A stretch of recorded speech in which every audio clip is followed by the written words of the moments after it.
Gear shift చేసేటప్పుడు smooth గా ఉండాలి. ఇలా వేస్తే నీ గేర్ రేటు పోద్ది. అయినా చిన్న గేర్ స్మూత్ గా హ్యాండిల్ చేయలేకపోతాం, ఇంక పెద్ద పెద్ద గేర్. సర్లే ఆయన నాకెందుకులే, జాగ్రత్త పోని.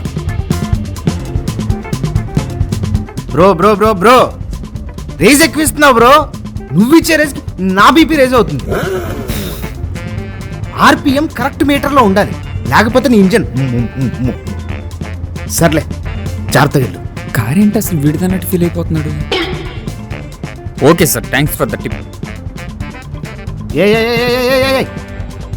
ఫ్లోయింగ్ ట్రాఫిక్ కోసం ఎప్పుడు లెఫ్ట్కే ఉండాలి, రైట్కి కాదు. నీకంటే వీడియో గేమ్లో పిల్లలు బాగా నడుపుతారు తెలుసా. వెళ్ళిపోతండి ఎక్కడికో రైట్కి. All right sir.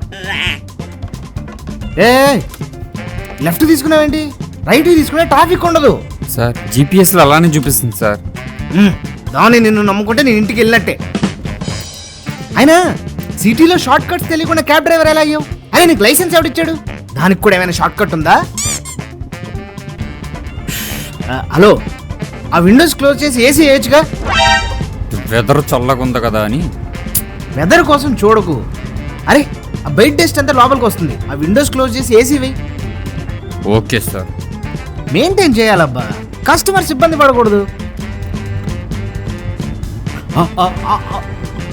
షిట్, ఆ ఫ్లైఓవర్ ఎక్కకుండా ఉండాల్సింది. ఫ్లైఓవర్ కాదురా, అసలు నువ్వు ఎక్కకుండా ఉండాల్సింది.